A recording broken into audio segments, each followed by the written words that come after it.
Hello friends, কেমন আছেন সবাই? আশা করছি সবাই ভালো আছেন। আজকে নতুন একটি রেসিপি নিয়ে চলে আসলাম। আজকের রেসিপিতে থাকছে পাকা কলা দিয়ে তৈরি ভীষণ মজার, খুবই সফট একটি কেক। আশা করছি আমার আজকের এই কেকের রেসিপিটা আপনাদের অনেক ভালো লাগবে। ভিডিওটা প্রথম থেকে শেষ পর্যন্ত দেখলে আপনারা খুব সহজেই এই নরম তুলতুলে সফট কেকটি তৈরি করতে পারবেন। তো চলুন কথা না বাড়িয়ে মূল রেসিপিতে চলে যাই।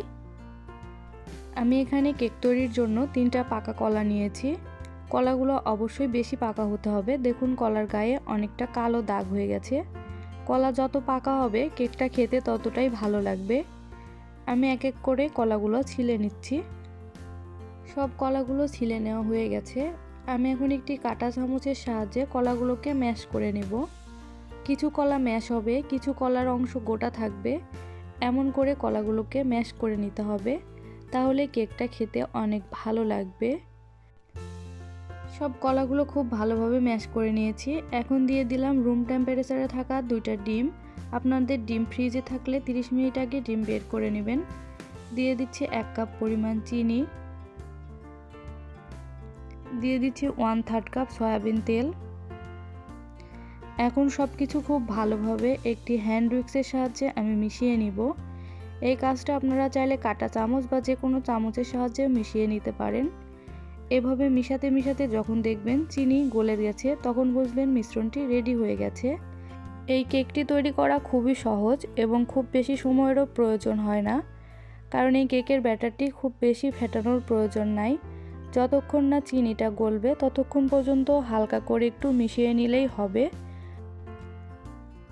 কলার মিশ্রণটি রেডি হয়ে গেছে। এ পর্যায়ে আমি একটি চালনি নিয়ে নিয়েছি।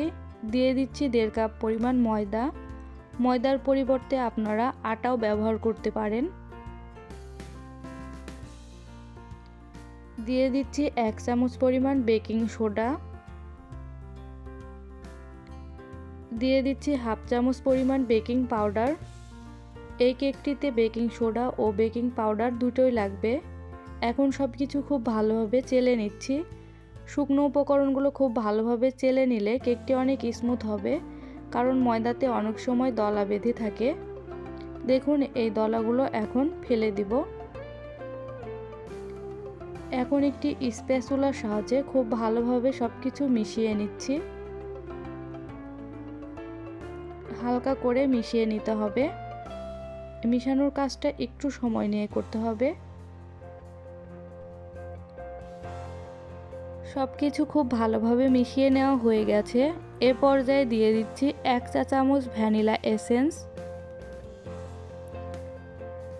দিয়ে দিচ্ছি 1/4 চা চামচ দারুচিনি গুঁড়া। দিয়ে দিচ্ছি কিছুটা পরিমাণ ড্রাই ফ্রুটস।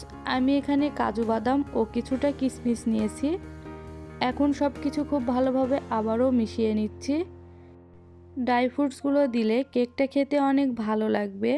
যখন কেকে কামড় দিবেন, কামড়ে কামড়ে কলার যে গোটা অংশগুলো আছে এবং ড্রাই ফ্রুটসগুলো যখন দাঁতের নিচে পড়বে, তখন কেকটা খেতে অনেক ভালো লাগবে। কেকের ব্যাটারটি রেডি হয়ে গেছে। আমি এখানে একটি কেকের মোল্ড নিয়েছি। কিছুটা তেল ব্রাশ করে নিচ্ছি। তেল ব্রাশ করে নেওয়া হয়ে গেছে। আমি এখানে একটি পেপার দিয়ে দিচ্ছি। পেপারটি দিয়ে আমি ওপরে আবারও কিছুটা তেল ব্রাশ করে নেব। এখন সম্পূর্ণ ব্যাটারটি এই মোল্ডের ভিতরে ঢেলে দিচ্ছি। কেকের মিশ্রণটি ঢেলে নেওয়া হয়ে গেছে। এখন আমি মোল্ডটি ধরে একটু ড্যাপ করে নিচ্ছি, যাতে করে ভেতরে কোনো বাতাস না থাকে। ভেতরে বাতাস থাকলে বাবলের সৃষ্টি হবে, তখন কেকটি ভালো হবে না। এখন আমি কিছুটা কিশমিশ ও কাজু বাদাম দিয়ে ডেকোরেশন করে নিচ্ছি। এটা সম্পূর্ণ অপশনাল, আপনারা যে কোনো কিছু দিয়ে ডেকোরেশন করতে পারেন। আমি আজকে কেকটা ওভেনে বেক করব। 180 ডিগ্রি সেলসিয়াস তাপমাত্রায় 30 থেকে 40 মিনিটের মতো বেক করলেই হয়ে যাবে। তবে 35 মিনিট পরে আমি একটি কাঠি দিয়ে চেক করে দেখব। কাঠি যদি পরিষ্কার আসে তাহলে বুঝবেন কেকটা হয়ে গেছে, আর যদি কাঠিতে কোনো কিছু লেগে থাকে তাহলে আরও 5-10 মিনিটের মতো বেক করে নিতে হবে। আপনারা যদি কেকটি চুলায় তৈরি করতে চান, তাহলে চুলায় একটি প্যান বসিয়ে তার উপরে একটি স্ট্যান্ড দিয়ে এই মোল্ডটি বসিয়ে দিতে হবে। দিয়ে 30 থেকে 45 মিনিটের মতো আপনারা বেক করে নেবেন। কেকের মোল্ডটি আমি এখন ওভেনে দিয়ে দিচ্ছি। কেক হওয়ার পরে ফিরে আসছি। কেক হয়ে গেছে। কেকটি হতে আমার মোট 45 মিনিটের মতো সময় লেগেছে। কেকটি ঠান্ডা করে আমি মোল্ড আউট করে নেব। কেকটি ঠান্ডা করে আমি মোল্ড আউট করে নিয়েছি। এই কেকটি খেতে কিন্তু ভীষণ মজাদার হয়ে থাকে, তৈরি করা কোনো ঝামেলার না, এজন্য আপনারা খুব সহজেই এই কেকটি তৈরি করতে পারবেন। আমি কেকটি কেটে দেখিয়ে দিচ্ছি কতটা সফট হয়েছে। দেখুন কেকটা কিন্তু নরম তুলতুলে হয়েছে, খেতেও দারুণ মজার। আমার আজকের এই রেসিপি ফলো করে বাসায় আপনারা একবারের জন্য হলেও এই কেকটা ট্রাই করবেন। খেতে কেমন হয়েছে তা আমাকে কমেন্ট করে জানাবেন। আমার চ্যানেলে যদি নতুন হয়ে থাকেন তাহলে আমার চ্যানেলটি সাবস্ক্রাইব করে আমার সাথেই থাকবেন, যাতে করে নতুন কোনো ভিডিও দেওয়ার সাথে সাথে নোটিফিকেশন পেয়ে যান। আজকের মতো এ পর্যন্তই। সবাই ভালো থাকবেন, সুস্থ থাকবেন। দেখা হবে পরবর্তী ভিডিওতে।